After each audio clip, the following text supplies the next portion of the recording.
Allô? Bonjour. Bonjour. Allô? Ah, on les entend, on ne les voit pas.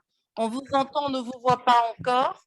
Oui, alors c'est parce que le Zoom vient de nous faire une confidence, comme quoi c'est vous qui avez arrêté la vidéo. Oh, Voilà, attendez, on va régler ça dans un instant. La magie de la technologie. effectivement. Oui, alors il faut nous donner l'autorisation pour la caméra. Voilà, c'est fait. On me dit à la régie que c'est fait. Vous avez l'autorisation. Ouais, voilà. C'est parfait. Voilà. Bon. Bonjour, Très bien, merci. Bonjour. ravi d'être là avec vous. Et nous sommes ravis de vous avoir parmi nous. On attend encore deux autres panélistes. J'ai expliqué aux personnes ici présentes que le panel, votre panel, qui est le dernier panel de la journée, était 100% distanciel. Voilà, moi-même depuis Dakhla, donc voilà. Voilà, Darla, que je ne connais pas, mais on est ravis en tout cas que vous puissiez nous rejoindre. Merci. Est-ce qu'on a encore, on arrive encore à voir les deux autres panélistes? Ah, ben voilà. Donc, ils sont en route. Belle ville à visiter également, mais voilà.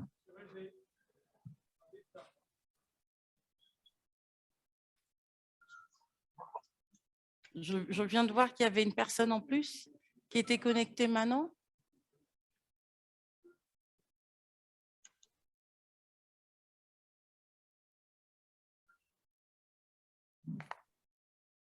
Entre-temps, si on attend, je ne vais pas vous faire une chanson, mais je vais peut-être vous dire qui est-ce qu'on a aujourd'hui dans ce panel. Qu'est-ce que j'ai comme information sur les personnes qui seront là aujourd'hui? On sait déjà qu'on a une personne qui est à Darla. En fait, on est juste en déplacement. On est à 15 ans.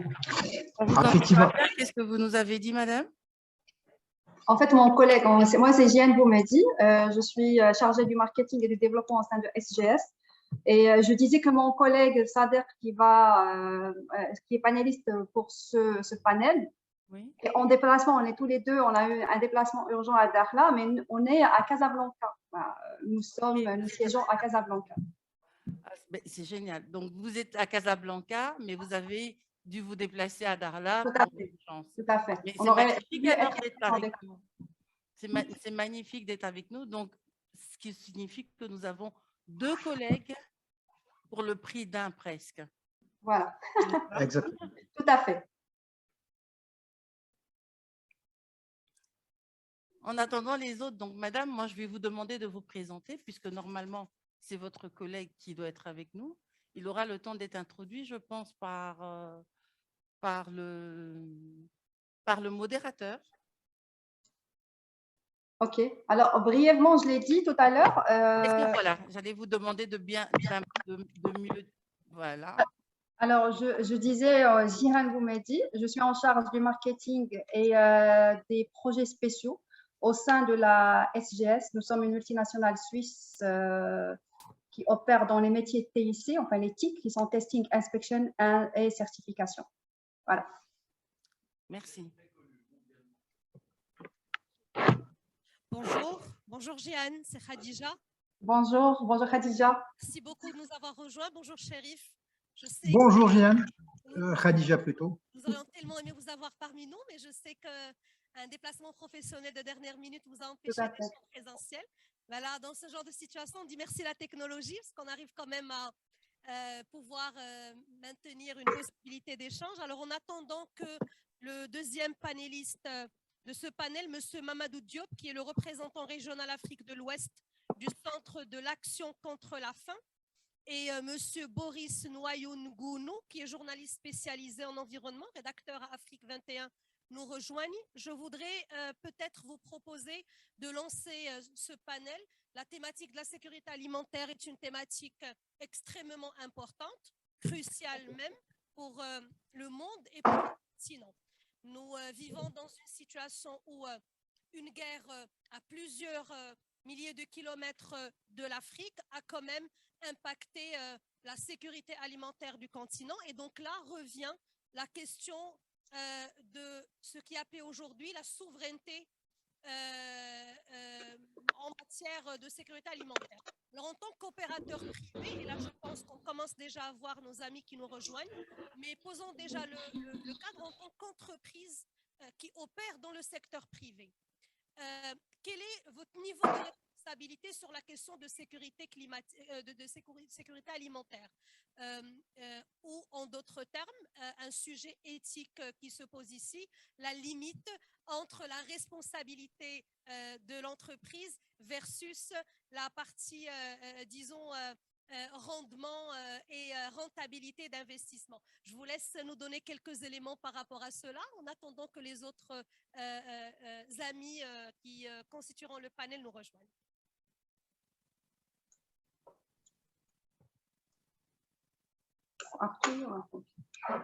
Est-ce que je dois répéter ma question? Je suis en train de réfléchir à votre question. En fait, effectivement, c'est une question qui est extrêmement large, en fait, de la souveraineté alimentaire du continent africain. Et je n'ai pas la prétention vraiment d'apporter une solution à cette question-là qu'on se pose depuis très longtemps. Et simplement, humblement, j'ai aussi beaucoup de questionnements. Je pense que c'est aussi intéressant de se les poser. Vous l'avez bien dit, cette année, nous avons vu comment la souveraineté alimentaire a été suspendue à certaines décisions dans le contexte de la guerre en fait, ukrainienne, où nous avons été chercher, où nous avons été suspendus à des décisions de pays en guerre, et comme si notre souveraineté alimentaire dépendait de cette région du monde. Sachant qu'il y a certains chiffres qui sont très intéressants, qui sont même édifiants, quand on sait que les réserves en terre arable mondiales non encore exploitées, 60% sont situées en Afrique. Les réserves en eau douce, la plupart des eaux douces qui ne sont pas aujourd'hui exploitées, qui peuvent être exploitées dans le cadre de l'agriculture, sont également situées en Afrique. Donc c'est un continent qui est très riche, qui a beaucoup de potentialités pour subvenir à ses propres besoins, pour assurer sa souveraineté alimentaire, mais des potentialités qu'il convient de libérer pour que ce potentiel-là puisse s'exprimer et garantir en fait la souveraineté alimentaire des régions qui sont concernées et peut-être même exporter et assurer en fait l'alimentation de générations futures qui sont situées dans d'autres régions. Voilà. Je pense que là alors pour ça, je disais, c'est une question qui est assez complexe parce qu'il y a tellement de choses en fait à explorer, différents questionnements. Il y a bien évidemment le rôle des entreprises, vous l'avez évoqué, c'est une question qui est très importante. Il y a également des choses qui sont en lien avec le modèle de l'agriculture à développer, des modèles d'accès au foncier. Ça, c'est une question qui revient assez souvent pour des porteurs de projets au niveau africain. Aujourd'hui, le foncier n'est pas toujours disponible selon le cadre juridique, selon le cadre administratif, etc. Certaines barrières. Il y a également tout simplement le modèle de l'agriculture à implanter un modèle qui soit adapté au contexte africain, parce qu'il n'est pas question en fait d'importer des modèles qui soient déjà tout faits, qui ont fait leurs preuves pareil, hein, sous d'autres tropiques, dans d'autres régions géographiques, mais qui ne sont peut-être pas applicables ou transposables directement à notre continent. Il y a également la problématique de l'intensification de l'agriculture, puisque quand on parle de souveraineté, c'est aussi une question de quantité d'aliments. Là, il y a tout de suite la question des semences, de la génétique, qui est aujourd'hui contrôlée par des firmes privées et qui contrôle en fait la génétique, en fait, que ce soit des semences, mais également des animaux. Il y a la question du machinisme agricole pour le travail de la terre, pour l'intensification de l'agriculture. Aujourd'hui, c'est beaucoup de machines qui sont faites, qui sont construites ailleurs ou qui sont assemblées ailleurs, qui ne sont peut-être pas applicables sur des modèles d'agriculture locale, ou en tout cas voilà, des petites exploitations moyennes, les conditions climatiques, etc. Il y a la question des fertilisants, il y a la question de la formation des agriculteurs, de la constitution des chaînes de valeur, de la supply chain, puisque in fine, ce qui est important aussi, c'est l'accès au marché. Est-ce que, comment on peut assurer, alors une fois qu'on a le produit, comment on peut le mettre sur le marché, puisqu'il y a, après la question de la souveraineté alimentaire, donc une fois qu'on a évoqué la question de la quantité, il y a également la question de la qualité, puisqu'il ne s'agit pas aussi d'empoisonner les consommateurs ou d'apporter sur le marché des produits qui ne sont pas sains. Donc, il y a toute la question de la certification, de la sécurité des aliments, une fois que nous avons réglé ou en même temps qu'on règle la question de la sécurité alimentaire. Voilà, donc sécurité alimentaire, c'est la souveraineté alimentaire, c'est la quantité. Puis il y a la sécurité des aliments, donc de ce qui est ensuite produit. Voilà. Encore une fois, voilà, donc moi j'ai envie de dire, c'est une question à multiples facettes et qui pose avant tout le modèle en fait en lui-même de l'agriculture, vraiment qu'il soit adapté aux conditions géographiques, sociales, climatiques, etc. de chaque pays. Alors, merci beaucoup, Mohamed Sadiq Cherif. Je rappelle que vous êtes directeur du Business Health and Nutrition à SGS Maroc. Maintenant que notre panel est au complet, je vais rendre à Boris ce qui est à Boris. Donc, je vous rends la parole pour pouvoir modérer votre panel, mais je retiens quand même qu'effectivement, la question de la sécurité alimentaire est une question complexe avec multiples intervenants et multiples strates d'intervention. Et donc, clairement, il y a un besoin de mutualisation, de collaboration pour pouvoir réfléchir à une stratégie d'abord de sécurité alimentaire par pays et puis éventuellement par région ou sous-région. Boris, à vous la parole.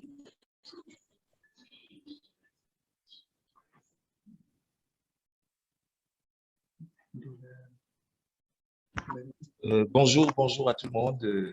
Le directeur au souci technique. Donc, je continue directement sur la question. Je remercie les différents membres du panel, notamment ceux qui vont intervenir, à savoir Monsieur Mamadou Diop, qui est le représentant régional Afrique de l'Ouest et du centre de l'action contre la faim. Et je salue également la présence dans le panel de Mohamed Sadek Cherif, voilà, qui vient d'intervenir. Donc, je vais poursuivre directement la thématique qui nous concerne pour cette session, posant la question de savoir, et je vais m'adresser là plus particulièrement, d'abord, je vais continuer, je redonne la parole à Mohamed Sadek Cherif, qui est le directeur du Business Health and Nutrition. Donc, à lui, je vais lui demander quelles sont les mesures qui sont menées par son organisme pour assurer, pour garantir la sécurité alimentaire en Afrique. Alors, merci Boris. Merci à tous, hein, puisque je ne vous ai pas remercié encore de nous avoir invités à participer à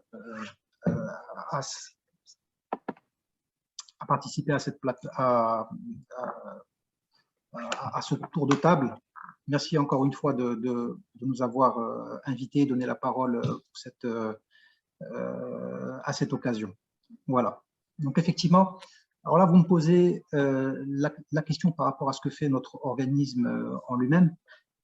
Je ne vais pas faire de publicité puisque ce n'est pas le lieu pour ça. aujourd'hui, le métier de SGS, c'est vraiment de la certification, de l'inspection et du testing, c'est-à-dire des analyses. Sur la partie vraiment agriculture, j'ai envie de dire que SGS est en Afrique, intervient comme un tiers de confiance pour apporter de la confiance entre des partenaires, entre les producteurs et le consommateur final, avec des audits qui sont faits au niveau des différentes exploitations, etc., de l'inspection et des analyses des denrées alimentaires pour venir apporter une confiance dans les produits qui sont produits. Ça, c'est un des métiers que nous faisons globalement au niveau mondial et au niveau Afrique. Un autre métier sur lequel intervient notre entreprise, c'est en ce qui concerne l'agriculture et l'agriculture de précision, où là, nous parlons d'accompagnement auprès des agriculteurs pour la connaissance de leur terrain, des particularités agronomiques des sols, des doses d'engrais apportées, des doses d'irrigation à apporter pour pouvoir en fait produire de manière efficace et efficiente. Voilà. Alors Boris, je ne sais pas si j'ai répondu à votre question. Merci, merci. Bien sûr, c'est ça. Et justement, dans le cadre de ce déploiement-là, on a envie bien de savoir, hein, c'est vrai, j'arrive au moment où vous avez justement fait mention de ce qui est important de prendre en compte la sécurité alimentaire, bien que quand on serait parvenu justement à assurer une sorte de sécurité alimentaire, il faudrait que les aliments justement soient produits de manière saine et de manière durable, notamment dans le déploiement des chaînes de valeur. Est-ce que dans votre organisation, vous prenez en compte, est-ce que vous accordez de l'intérêt à ces aspects-là? Bien sûr, bien sûr. Effectivement, c'est des sujets qui sont traités. C'est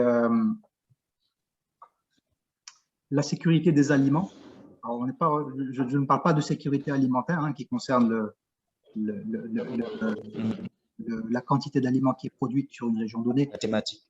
Voilà, mais plus la sécurité des aliments où là on fait référence à de la qualité. Effectivement, c'est notre cœur de métier, c'est ce que j'ai le plaisir, l'honneur et la responsabilité de faire ici au niveau du Maroc pour le compte de SGS. Où là, en fait, on va travailler sur la qualité des aliments pour être sûr qu'ils sont, j'ai envie de dire, salubres. Puisque, comme vous savez, un aliment salubre a une définition légale dans beaucoup de pays. C'est pas la même chose qu'un produit sain, hein, qui n'a pas de définition légale aujourd'hui. Donc là, ça c'est un de nos métiers à nous, que nous faisons, etc. En ce qui concerne le développement durable, alors là, je retire ma casquette de SGS, mais simplement en tant que personne citoyen, j'ai envie de dire que, bien évidemment, tout ce que nous faisons, et a fortiori sur cette thématique de l'agriculture, il faut que cela soit durable. Durable, c'est-à-dire qu'on puisse produire dans le respect de l'environnement, dans le respect des collaborateurs, dans le respect de tout le monde, pour que les modèles puissent perdurer dans le temps sans détruire en fait l'environnement.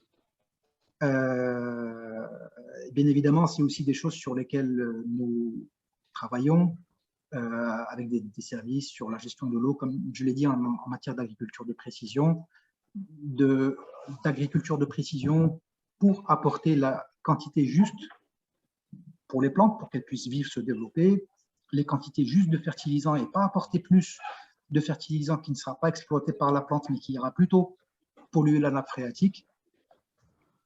Et en plus, ça fait des économies pour les agriculteurs producteurs. Voilà. Merci. Merci à Sadek Chérif. Je vais à présent, je rappelle, vous êtes le directeur du Business Health and Nutrition. Donc, vous venez de donner d'amples informations à ce sujet et on va nous retourner à présent vers Mamadou Diop, qui est le représentant régional Afrique de l'Ouest et du Centre de Action contre la faim. Bonjour Mamadou.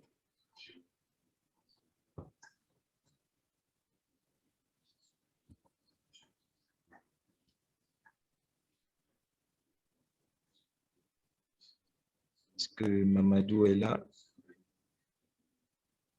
Oui, vous m'entendez? Mamadou Diop, bonjour. Bonjour, affirmatif, Boris. 5 sur 5. Parfait. Bonjour, Boris. Bonjour tout le monde. Merci de nous... pour cette invitation. OK. Donc, nous sommes sur la thématique de la sécurité alimentaire en Afrique et votre ONG milite beaucoup dans ce secteur-là. On a envie de savoir quelles sont les actions que vous menez justement pour garantir cette sécurité alimentaire-là à travers le continent. D'accord, merci beaucoup. Et je salue… Les actions que vous menez auprès des industriels. D'accord.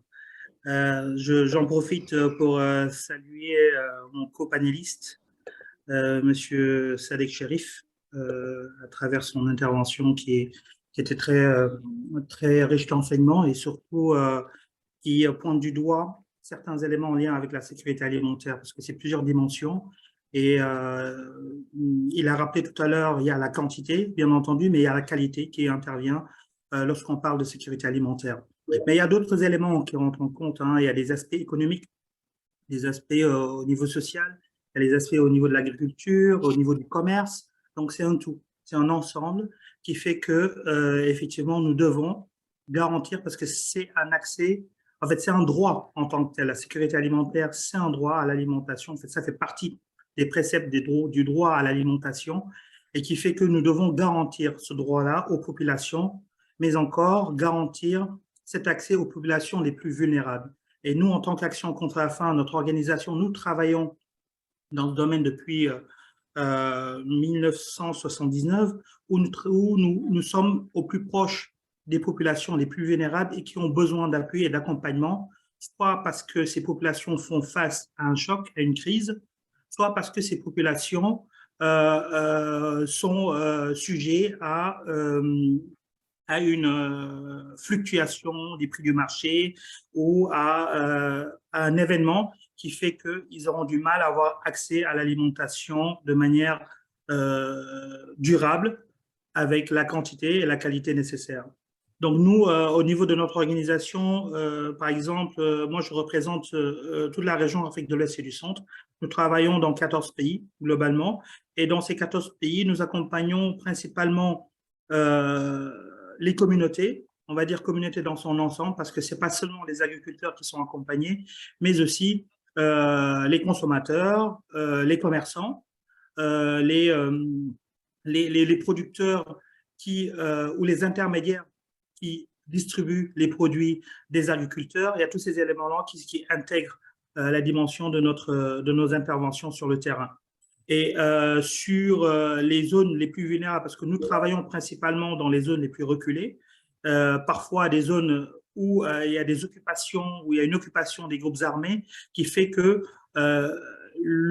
l'acheminement, donc la chaîne de valeur n'est pas respectée ou est rompue à un certain moment, et nous nous assurons que ce gap ou cette rupture de la chaîne de valeur est assurée de manière, on va dire, sommaire, parce que la durabilité après va intervenir, donc tout ce qui est résilience et développement va être pris en charge par d'autres programmes. Mais en réalité, notre intervention, en fait, ce qui détermine notre intervention dans un premier temps, c'est l'aspect d'urgence. Comment nous parvenons à faire parvenir l'alimentation nécessaire aux populations les plus vulnérables et ensuite comment nous les aidons à atteindre un certain niveau de résilience pour pouvoir subvenir à leurs besoins spécifiques en termes d'alimentation.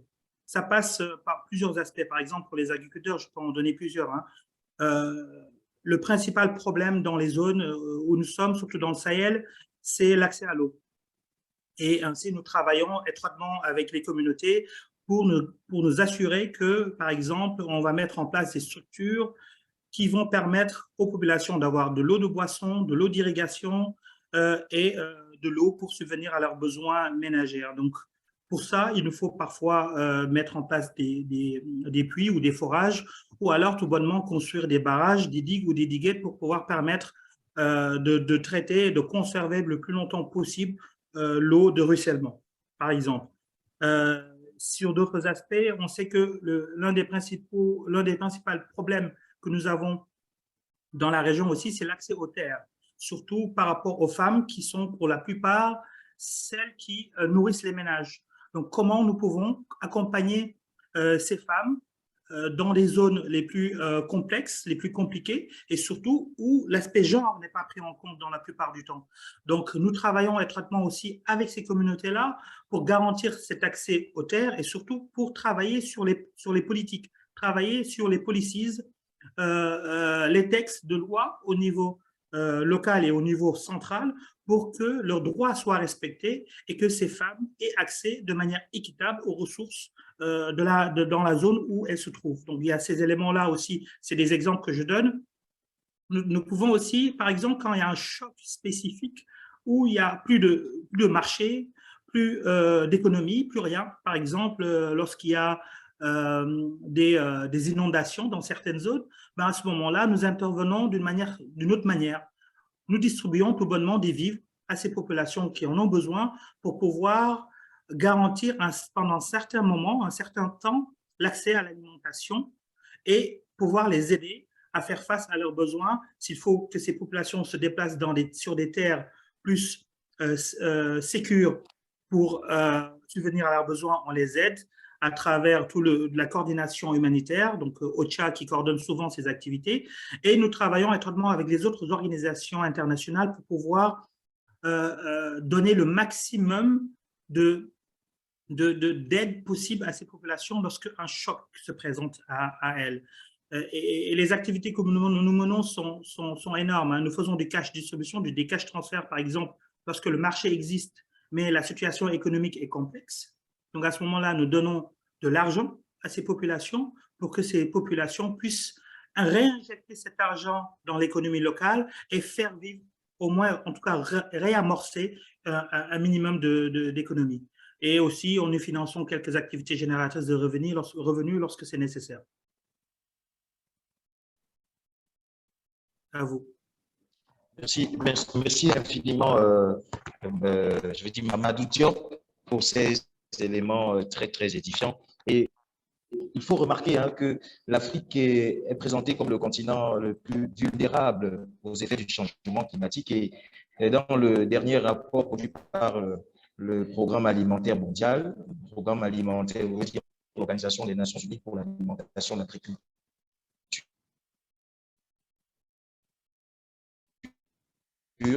et la FAO, et aujourd'hui sont devenus le principal facteur de l'insécurité alimentaire.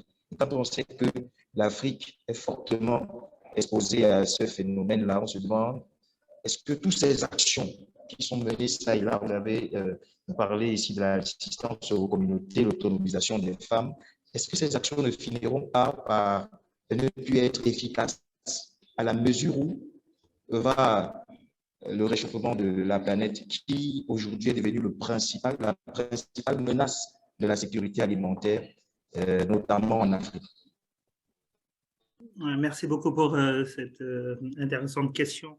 Et c'est ce qui est complètement d'actualité parce que je viens aussi de la COP27 où il y a eu beaucoup de débats autour de ça, sur aussi qui va payer la facture. Et aussi qui va, parce que comme vous le dites, l'Afrique est un continent vulnérable, mais aussi c'est le continent qui pollue le moins. On a parlé de transition, et moi je dis, en fait, quand on transite, on quitte d'un état pour aller à un autre. Donc vers où on veut que l'Afrique transite, puisqu'on n'a pas commencé de toutes les façons à avoir un minimum de ressources pour subvenir à nos besoins énergétiques. Donc, il y a tous ces éléments-là, effectivement, qui se posent. Mais moi, je voudrais dire une chose. C'est très… Pour moi, la souveraineté africaine doit être au devant des choses. Ça veut dire quoi? Ça veut dire qu'il faut que l'Afrique maîtrise ses ressources et l'Afrique contrôle ses ressources. Une fois que cet état des faits existe, à ce moment-là, effectivement, on pourra aller vers des solutions plus durables. Ce qui se passe, c'est que, je donne des exemples, hein, c'est du vécu, c'est du concret. Lorsque on pratique la pêche à outrance sur les côtes, dans nos côtes, sur les côtes africaines, et que cette ressource halieutique, que ces poissons soient transformés en farine pour nourrir le bétail en Europe, il y a un problème. C'est-à-dire qu'on ne pense même pas à nourrir les Africains d'abord avant d'exploiter ces ressources pour les amener ailleurs. Un autre exemple, je donne le Sénégal que je connais bien. Si je vous dis que le mil, par exemple, le couscous, c'est quelque chose, c'est un plat national, c'est quelque chose qui est consommé dans pratiquement tous les ménages au Sénégal. Mais est-ce que vous savez que la majorité du mil consommé dans le pays est importé de l'Inde? Est-ce que vous savez que le principal céréale consommé, c'est le riz au Sénégal qui est importé des pays asiatiques? Est-ce que vous savez que l'emblème du Sénégal, qui est le baobab, avec le pain de singe, dont le fruit en apport calorifique et énergétique représente 15 pommes, importe cette ressource du Burkina Faso? Donc, il y a un problème. Il y a un problème de contrôle, il y a un problème de gestion des ressources naturelles que nous avons au niveau de l'Afrique. Et pendant longtemps aussi, on nous a fait comprendre et croire que sur certains endroits, il ne pouvait pousser que du cacao ou du café. Sur d'autres endroits, il ne pouvait pousser que de l'arachide, etc., etc. Parce que c'était des cultures de rente qui permettaient de faire autre chose, qui permettaient de nourrir un commerce. Donc, il faut qu'on revienne aux basiques. Donc, pyramide de Maslow, super important. Les industries européennes. Pardon? Donc, je continue. Donc, je disais qu'il faut qu'on revienne aux basiques. La pyramide de Maslow est très simple. C'est il faut que le bas niveau, donc il faut qu'on arrive à subvenir aux besoins spécifiques, donc aux besoins de base.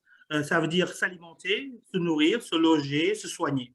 Et si on veut arriver à contenir l'impact du changement climatique dans le continent, il faut qu'on arrive à nourrir d'abord, à soigner et à gérer le peu de ressources que nous savons exploiter pour le moment et surtout à les conserver. Donc, des lois doivent être promulguées pour nous permettre de protéger les ressources dont dispose le continent et ne pas les gaspiller à d'autres fins. Et pour ça, je pense que la clé, c'est la coordination et la communauté aussi. Il faut qu'on arrive, en tant que continent, à s'entendre, à se parler, à partager les ressources entre guillemets, je veux dire techniques, donc les connaissances, et surtout à travailler ensemble pour se protéger de l'exploitation à outrance qui, de toutes les façons, ne profite pas au continent. Donc oui, le continent est exposé pour la plupart aux aléas climatiques, au changement climatique. Oui, ce n'est pas nous qui polluons le plus. Oui, c'est nous qui payons la facture pour la plupart. Mais derrière, il y a des multinationales qui exploitent ces ressources. Pourquoi on ne taxe pas ces multinationales? Pourquoi on demande aux populations européennes, aux contribuables européens de payer cette facture? Pour moi, ces multinationales doivent être mises au devant de leurs responsabilités et taxées pour les ressources qu'ils exploitent, et derrière que l'Afrique, que les pays qui mettent à disposition de ces ressources à ces multinationales puissent pouvoir bénéficier des retombées et nourrir, soigner, éduquer sa population. Et pour moi, ça passe par ça. Après, l'impact, je dois le dire, et je pense qu'on est conscient, l'impact du changement climatique en Afrique, je pense, et je peux le dire, n'est pas le plus dramatique si on compare à ce qui se passe en Asie, si on compare à ce qui se passe en Europe, si on compare aussi à ce qui se passe sur le continent américain avec les cyclones. Donc aujourd'hui, on a cette chance-là d'avoir encore cette capacité, cette possibilité d'apprendre des erreurs des autres pour pouvoir proposer quelque chose de durable et quelque chose qui protège le continent. À vous. Je ne sais pas si j'ai parlé dans le vide ou vous m'avez bien entendu. Non? Oui. Merci infiniment. Merci infiniment. Oui, je vais également dire merci à Mohamed Sadek Chérif, le directeur du Business Health and Nutrition. Et si Merci on à veut vous, résumer, puisque nous allons mettre un panel, à ce panel qui s'achève donc dans 3 minutes, si on peut résumer, on dit que sur le plan industriel, si on se réfère à ce qui a été présenté par Mohamed Sadek, eh bien, il y a cette production qui prend en compte la sécurité des aliments, donc qui est très important. Quand bien même il faut produire en quantité suffisante pour le continent, il faudrait également que ces aliments soient produits de manière durable, de manière à respecter l'environnement. Et ça rejoint justement le point de chute de Mamadou Diop qui faisait savoir que il faut qu'on commence déjà à imaginer des systèmes de production qui vont sécuriser le continent pour éviter d'arriver à la situation des cyclones, comme on le voit en Inde et dans d'autres parties du globe. Et également, ce qui est fait entre-temps, c'est qu'il y a des actions qui sont menées par son ONG, l'Action contre la faim, qui assiste les communautés locales, notamment dans le cadre de l'accès aux terres, l'accès à l'eau et l'autonomisation des femmes. Donc, on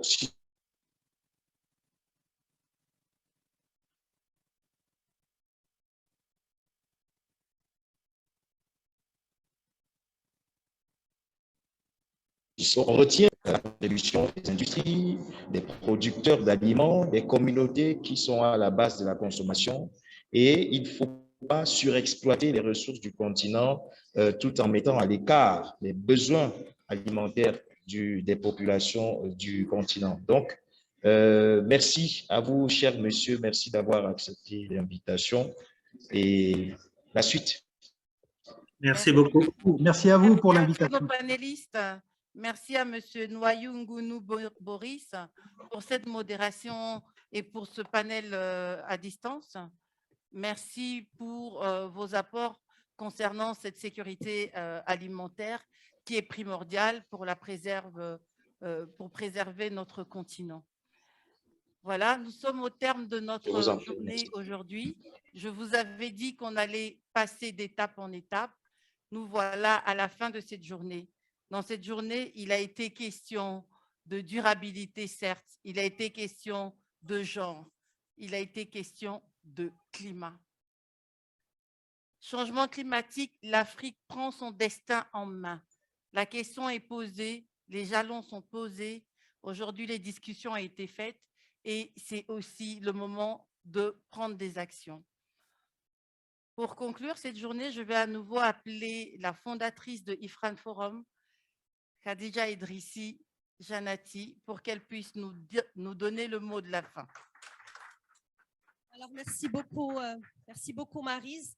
Merci à toutes et à tous. Merci pour votre patience, pour les plus courageux, les plus courageuses qui sont restés jusqu'à la fin de cette journée.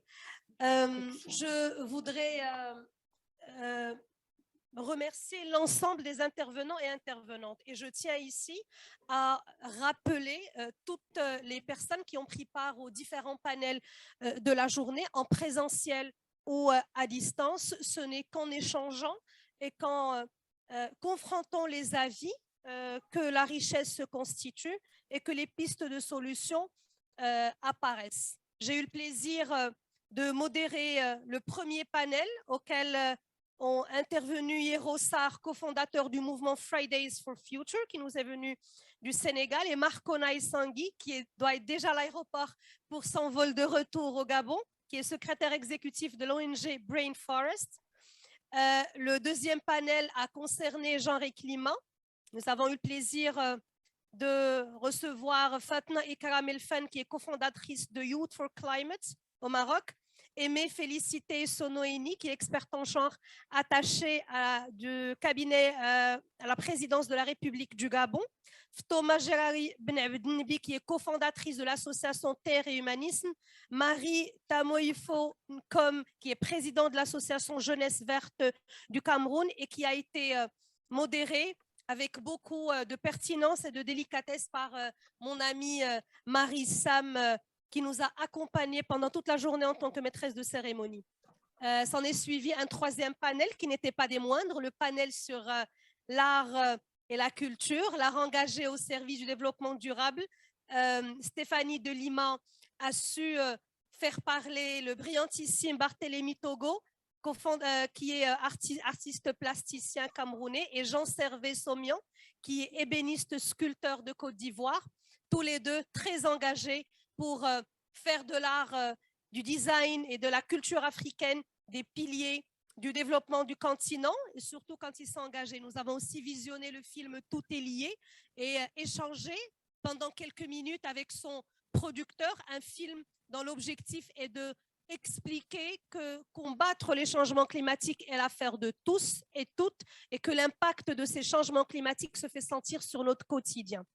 L'après-midi, nous avons eu droit à 2 excellents panels. Le premier sur l'engagement du secteur privé, brillamment modéré par notre ami Hosni Zbardi, qui a eu en présentiel Rizlan Nolil, qui est experte en finances durables et ESG, Moubarak Lo et Mostafa Moukas, respectivement directeur général du bureau de prospective du Sénégal et expert en finances climat, et CEO de Atlas Partners. Mostafa nous rejoignait de Genève et Moubarak de Dakar. Et enfin, merci beaucoup, Boris Nuayou Ngounou, journaliste spécialisé environnement Afrique 21, d'avoir accepté de modérer à distance. Nous aurions aimé t'accueillir parmi nous, Boris, comme il était prévu en présentiel, mais ce n'est que partie remise. Donc, merci pour la modération de ce panel qui a réuni Mamadou Diop, représentant régional Afrique de l'Ouest et du Centre d'action contre la faim, et Mohamed Sadek Sherif, directeur de Business Health and Nutrition de SGS, qui nous rejoignait de Dakhla. Au terme de cette journée, bien sûr, après tous les remerciements à nos partenaires, notamment le Crédit Agricole, le Média Gabon 24 et nos partenaires historiques, j'aimerais rappeler que quand Ifran Forum ouvre le débat sur un sujet, ce n'est pas forcément, alors ce n'est jamais pour dresser l'état des lieux, parce que ce n'est pas à nous de dresser l'état des lieux. Nous arrivons sur des problématiques connues et notre objectif, c'est poser les jalons de l'action. Donc, quand nous créons le débat autour d'une thématique, c'est que nous montrons quelque part la direction vers laquelle nous devons continuer à discuter en dehors de cette rencontre qui a duré une journée. Pour cela, toutes les personnes qui se sont inscrites sur nos plateformes recevront dans les jours à venir un email avec un QR code qui vous permettra bien sûr d'avoir accès aux enregistrements de cette journée, à un booklet avec les biographies de l'ensemble des intervenants et leurs contacts, mais surtout un accès à la plateforme digitale de networking qui va vous permettre de rester, de rejoindre la communauté Ifran Forum qui s'est constituée tout au long des dernières années, surtout échanger et rester en contact avec beaucoup de possibilités d'ouvrir des chatrooms thématiques et donc vraiment faire vivre ce débat, continuer à discuter. Et sur les dernières années, nous avons vu émerger des collaborations et des idées post-Ifran Forum qui ont donné des choses intéressantes. Ne perdons pas de vue qu'Ifran Forum n'est pas un forum thématique, mais c'est un espace de rencontre pour faciliter la collaboration entre les opérateurs africains avec un focus particulier sur le secteur privé, notamment les petites et moyennes entreprises africaines qui constituent la plus grande partie de son tissu économique. Un dernier grand merci à mon amie Maryse. Je sais que je t'ai remercié, mais je vais te remercier encore une fois pour le travail remarquable que tu as fait en animant cette journée. Merci à nos modératrices, Stéphanie qui est encore parmi nous, mais aussi celles et ceux qui nous ont déjà quittés. Merci à tous les membres du conseil stratégique d'Ifran Forum. Certains sont représentés ici. Nadia Toubi, merci pour ton déplacement de Brazzaville. Annie Moutamba, merci d'être venue de Bruxelles. Awa qui était parmi nous, qui nous est venue de Niamey. Je pense qu'elle repart dans 2 jours en Côte d'Ivoire. Et puis tous nos amis qui nous ont suivis en distanciel. Merci à toute l'équipe qui a travaillé dessus, Sarah, Sophia, Lindsay, Yassine, Hanan, nos partenaires, Anta, bien sûr, avec qui vous avez échangé. Elle est à Dakar, donc elle n'a pas pu être parmi nous. Mon dernier appel, c'est s'il vous plaît, interagissez parce que ce n'est que comme ça qu'on peut continuer à faire vivre le débat et faire vivre l'événement. Faites-nous part de vos propositions. sachez que dès lors que vous assistez à une édition d'Ifran Forum, vous faites partie de la famille. Et donc, une famille, ça parle, ça échange, ça reste en contact pour pouvoir continuer à avancer ensemble. Merci beaucoup. Je vous invite à un petit cocktail dînatoire et on se dit à bientôt. Merci. La photo de famille, très bien. Donc, on fait une photo de famille avant de se quitter. Merci. On reste pour la photo ou Merci Mamadou, merci Boris. Et enchanté. Au revoir. Ravi.